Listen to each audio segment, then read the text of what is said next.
Kamu ngerasa nggak, di sisi sebelah kiri kamu, itu ada seorang perempuan dan dia itu menjagain kamu dan menganggap kamu pacar? Lebih tepatnya suami sih. What? Dia mengaku seperti itu. Dia bilang bahwa aku istrimu, kamu suamiku dari kehidupan kita yang di masa lalu. Iya, reinkarnasi. Kehidupan sebelum. Betul. Dia bilang seperti itu. Iya, saya lihat di belakang kamu. Ada kan? Dan ketika saya mendekat, saya, jangan ganggu dia. Kayak gitu. Suaranya sangat kencang sekali, tapi perempuan. Pakaiannya memakai baju yang dibilang baju daerah juga tidak. Tapi baju yang sangat aneh sekali.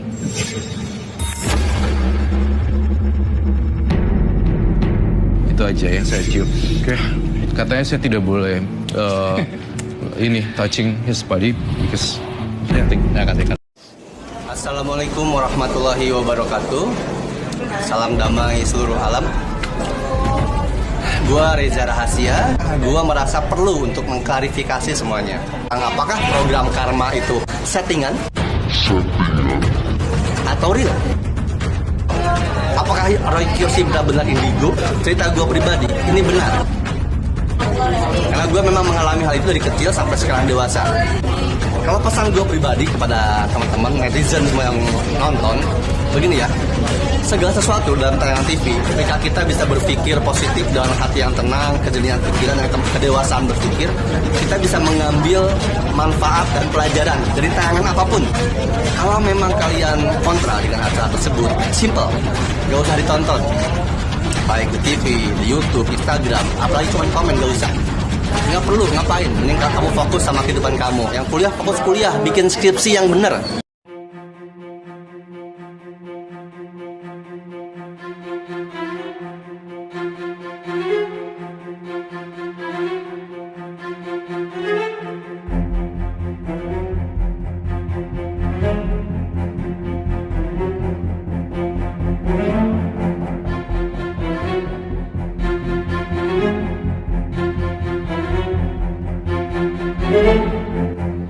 Pak Ustadz pernah bilang orang yang bisa melihat jin itu matanya dimasuki jin.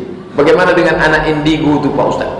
Bukan hanya bisa melihat jin, tapi bisa tahu apa yang dikerjakan seorang di masa lalu. Bagaimana pandangan Islam tentang indigo ini Pak Ustadz? Mau indigo, mau pelbegu, itu dimasuki setan. Setan itulah yang membisikkan kepada dia, ini terjadi di masa lalu, ini begini. Setan, jin, maka dia mesti diruqyah, ruqyah syariah supaya dia sembuh.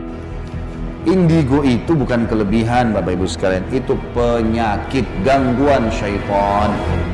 Mau bukti? Coba ruqyah. Anak anda ada indigo, dudukin, bacain ayat Al-Quran. Kalau tidak kesurupan pasti dia merasa merinding, dia merasa, tapi umum itu indigo karena masalah syaitan. Di zaman itu semua orang indigo, semua orang ngelihat jin. Kalau sekarang kan indigo gaya gitu kan. Walaupun sebetulnya harus diruqyah ya, karena indigo itu gangguan sebetulnya. Jadi bukan sebuah keistimewaan, lebih kepada sebuah gangguan. Walaupun kita tetap respect, cuman nggak boleh dijadikan sebagai acuan. Nanya ke anak indigo, gue jodohan gak sih sama dia gitu. Tulis namanya, gue cocok nggak sama dia? Nggak cocok. Akhirnya nyari lagi, nanyanya ke indigo ini, jadi akidahnya berubah.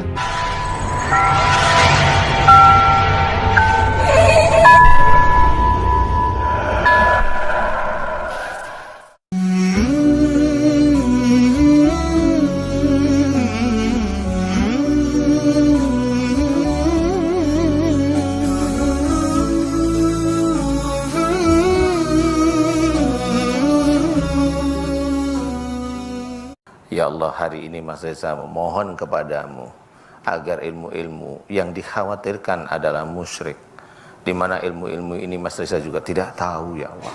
Ya Allah, jika ilmu yang ada di dalam tubuh Mas Reza dan juga yang bisa melihat makhluk di alam gaib tidak sesuai dengan syariat Islam, tidak sesuai dengan Al-Quran sebagai petunjuk, tidak sesuai dengan sunnah Rasulullah Muhammad sallallahu alaihi wasallam, dimohonkan agar engkau berkenan melepaskannya.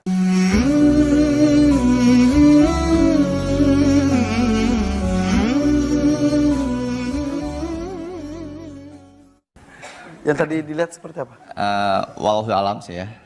Kalaupun itu memang benar itu dari Allah, kalaupun salah, tapi jangan dari sugesti ibu-ibu semua ya. Kenapa yang saya lihat wallahu alam kebenarannya. Tapi alhamdulillah udah bisa keluar. Pas keluar yang saya lihat itu sosoknya hitam, tinggi gede, dia kribo besar gitu. Keluar tadi pas terakhir keluar dia lari ke sana gitu. Kembali satu nama, Dajjal. Dajjal ya. Ada juga. Ada. Kayaknya nggak bisa lihat kayaknya Mas Reza. Tadi sih saya agak riskan nyebutnya Pak Ustadz, takutnya salah. Agak bingung. Tapi memang sekarang ini udah banyak turun juga pasukan-pasukannya. Pasukan Dajjalnya memang benar Pak Ustadz gitu. Yang disampaikan oleh Ustadz. Betul, memang benar. Dan walau alam juga sih beberapa kejadian yang sekarang Indonesia alami itu juga karena beberapa faktor energi yang kuat dari pengaruh hasutnya itu. Iya.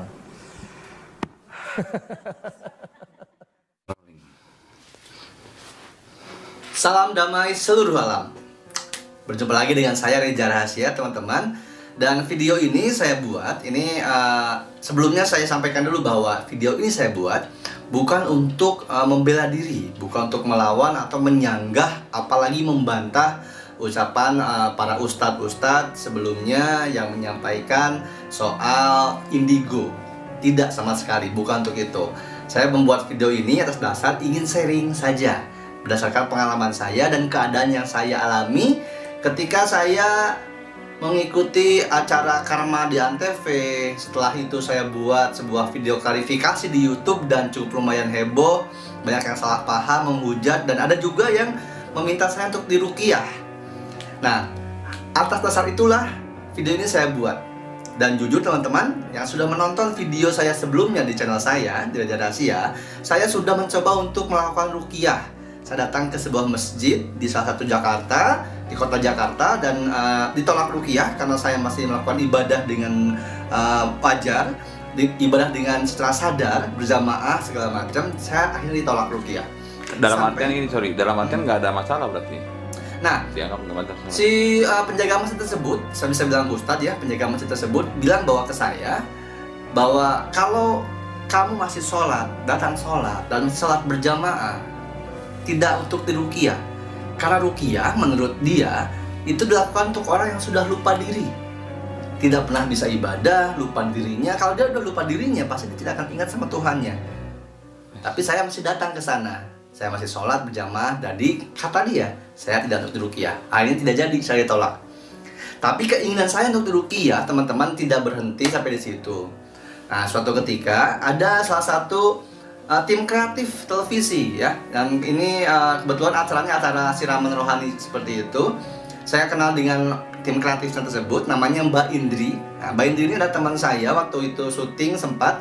Nah, dia telepon saya, ceritanya awalnya ya. Dia telepon saya, dia bilang bahwa Mas Reza, kita ada program nih, siraman kolbu namanya, dan program ini selain tausiah, ada juga untuk pengobatannya, semacam ruqyah. Dia bilang seperti itu.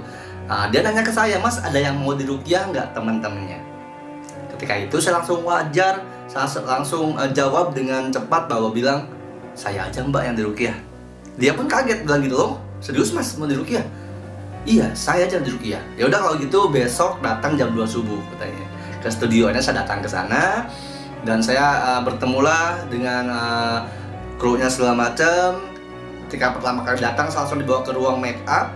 Saya berdua sama teman saya di situ, diam terus sampai akhirnya syuting mau dimulai. Dan itu live, syutingnya live. Ustadznya bernama Ustadz Danu dan dipandu oleh host kenamaan Indonesia ya, Kang Irfan Hakim. Dan di situ pun saya bercerita mengenai apapun yang saya alami sejak kecil, yaitu dijagain harimau dan juga dijagain seorang ulama. Berarti memang itu cerita yang di Karma memang enggak dibuat-buat juga, memang itu yang diceritain lagi kan, betul, memang itu betul. adanya gitu. Itu saya nggak buat-buat, memang itu yang diceritakan di Karma, emang itu yang terjadi. Dan itu pun yang saya ceritakan kembali di Ustadz Danu tersebut, di Siraman Kolbu. Memang pasti di Ustadz Danu itu saya nggak bercerita lagi soal istri goib. Tidak, kenapa? Saya tidak menceritakan itu, karena banyak penyimpangan paham salah ketika saya membahas soal istri goib. Saya sudah membuat video klarifikasinya tapi tetap salah paham. Akhirnya saya memutuskan dan dengan konsultasi juga panjang, saya tidak akan membahas lagi soal itu. Jadi ketika di TV tersebut, apalagi TV live, saya bercerita tentang hanya itu saja. Sejak kecil saya bisa melihat hal-hal gaib, berkomunikasi dengan hal gaib, dan ada dua sosok leluhur yang menarik saya, harimau dan juga ulama. Nah, buat teman-teman yang mau nonton full videonya, teman-teman bisa nonton di akunnya Al-Kirami. Dia sudah mengupload video saya ketika di Ruqyah oleh Ustadz Danu. Terima kasih Al-Kirami. Jadi saya bisa memberikan sharing pengetahuan juga apa yang terjadi setelah saya di Ruqyah atau didoakan oleh Ustadz Danu di acara Siraman Kolbu tersebut. Dan ini teman-teman, pembuatan video ini adalah berselang waktu sebulan setelah saya di Ruqyah atau didoakan di acara Siraman Kolbu oleh Ustadz Danu. Karena mau lihat efek juga sih sebenarnya. Betul, saya mau lihat dulu efek panjangnya seperti apa. Karena Ustadz Danu bilang waktu itu ketika selesai Ruqyah, dia bilang bahwa saya masih bisa melihat dan mungkin waktunya akan bisa jadi 3 hari, seminggu atau sebulan katanya.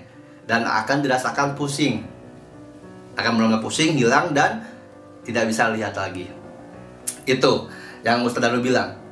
Nah, memang benar teman-teman. Ketika sudah 3 hari setelah saya di Ruqyah sama Ustadz Danu di acara Siraman Kolbu, saya memang merasakan pusing. Merasakan pusing di kepala itu jam 12:30 siang. Setiap 12:30 siang itu saya pusing. Saya merasakan pusing di kepala dan saya ingat dengan ucapan Ustadz Danu, wah ini mungkin tandanya saya akan hilang. Akan kalau bilang sembuh ya, seperti itu. Nah, tapi setelah itu saya jalani, ternyata teman-teman, kemampuan yang saya miliki tidak hilang. Sampai sekarang saya membuat video ini atas izin yang Maha Kuasa, saya bisa bilang seperti itu, saya masih bisa melihat. Bahkan kemarin, seminggu yang lalu, saya berkumpul dengan teman-teman komunitas saya, Stand Up Indo Jakarta Selatan. Teman-teman pernah tahu video viral yang ini, para pendaki gunung yang datang ke hutan di Halmahera, yang mereka di videonya ada menemukan viral bahwa mereka diawasi oleh salah satu seperti sosok suku adat sana. Suku adat. Mereka rancu tuh, itu apakah sukunya itu manusia atau makhluk gaib. Nah, ketika obrolan itu saya sedang nongkrong dengan teman-teman, mengalir saja. Pas udah mau jam 3-an, mereka nanya, dia ini apa nih sebenarnya? Nah, waktu itu saya nggak jawab langsung apa, tapi saya mencoba, tiba-tiba dalam hati saya bilang bahwa oke, kalau kamu mau lihat, saya bilang, coba mana fotonya tadi? Dia capture dulu fotonya. Teman saya bilang taruh di atas fotonya gini, dan saya juga atas instruksi yang saya muncul dalam hati dan dalam penglihatan saya silangkan tangan saya di atasnya, saya suruh baca dia beberapa kalimat, dan dengan spontanitas saya mengirimkan dia ke dimensi lain, ke lokasi tempat kejadian. Dan jujur itu baru pertama kali saya lakukan. Saya lakukan itu kepada 3 orang. Satu orang namanya Nova. Dia baru jalan sampai ke hutan, tapi dia udah tidak tahan karena udah keringetan, sangat bercucuran keringetnya dan dia sangat tegang. Akhirnya saya memutuskan untuk melepaskan dia, untuk menarik dia kembali balik ke dimensi kita. Lalu dilanjutkan oleh salah satu anak kecil namanya Aji. Kalau teman-teman pernah tahu stand up comedy pasti tahu Aji DPR. Dia terkenal dengan DPR karena kritik DPR stand up-nya, dia viral. Nah, dia nyoba juga.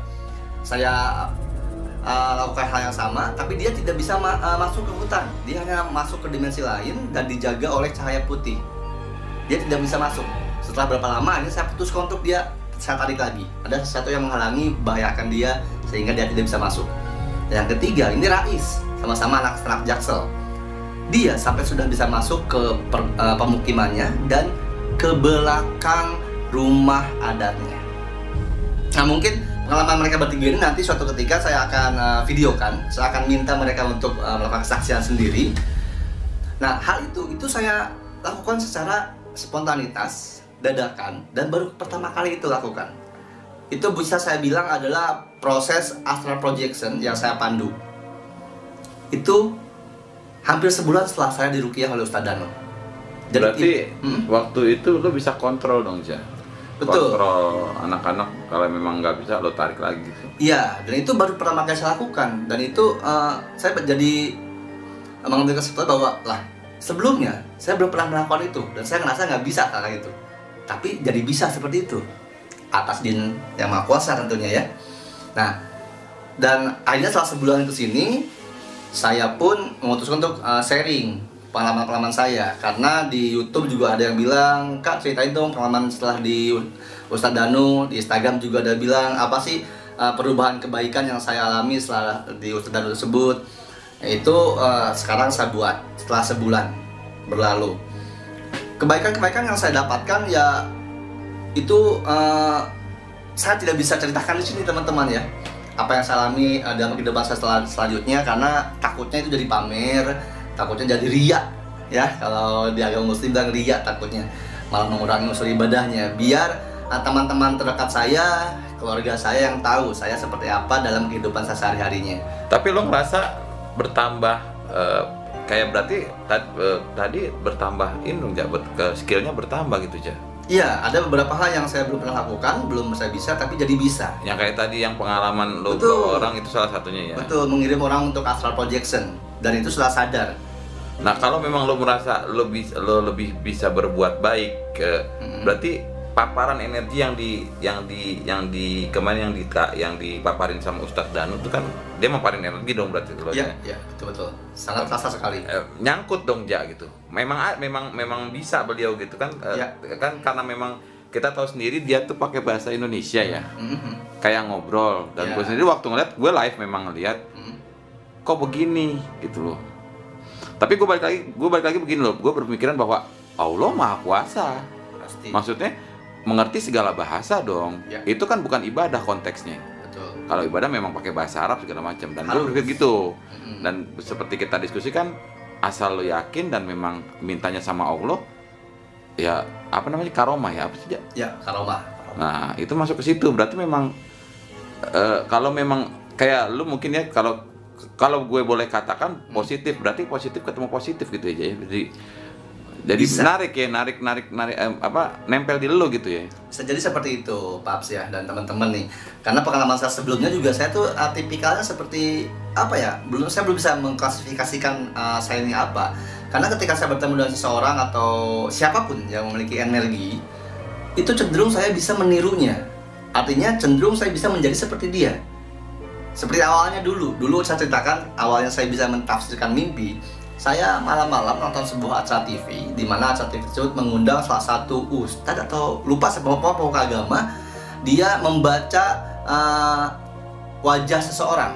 Oh iya, waktu itu ketika musim pilgub Ahok sama Pak Jokowi.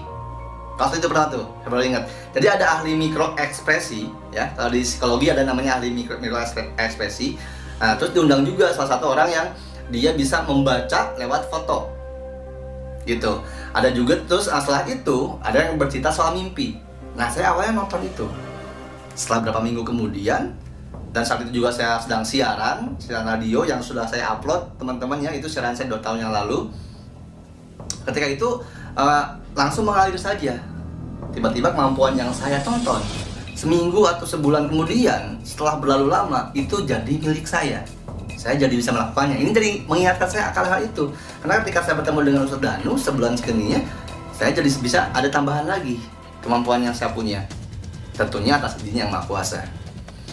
Nah, di sini saya mau sharing mengenai soal ucapan atau maklumat ya, bisa dibilang gitu. Para ustadz yang bilang bahwa anak indigo itu harus diruqyah. Karena jika dia bisa melihat setan dari matanya, maka matanya pun itu ada setannya. Ruqyah, maka dia akan pergi jika ada setannya. Dan yang saya alami adalah ketika saya melakukan ruqyah dengan Ustadz Danu tersebut, kalau teman-teman belum nonton, saya akan nonton, tidak terjadi apapun dalam diri saya. Saya tidak kesurupan, saya tidak kerasukan, saya tidak memberontak. Biasa saja, saya merasakan energi yang sangat positif, baik sekali, malah merasakan yang plong, enak gitu. Relax, santai. Lain hal dengan peserta selanjutnya. Walaupun memang nggak di-upload ya sama Laki Rami yang ketika dia kerasukannya, karena mungkin itu cukup sebelumnya saya bilang dulu bahwa akun MNC TV sendiri tidak bisa menguploadnya karena dilarang KPI teman-teman. Ya, saya baru ingat tuh, dilarang KPI. Saya sempat hopeless juga, saya nggak di-upload nih hasil rukiahnya, karena ini menjadi salah satu bukti juga bahwa saya bukan omong kosong, saya melakukan rukiah yang melakukan gitu. Tapi akhirnya Al-Kirami terima kasih sudah mengupload, jadi teman-teman juga tahu bahwa saya ada usaha untuk menjadi lebih baik dan melakukan rukiah. Di situ nggak terjadi apa-apa di lo kan Jaya? Enggak. Dalam arti gini, berarti lo nggak berontak dong. Memang kooperatif, dan ya kalau teman-teman mau lihat di sana silakan. Ya. Di situ bahwa memang yang sosok kiai ini memang kooperatif, dan Kooperatif. satu lagi yang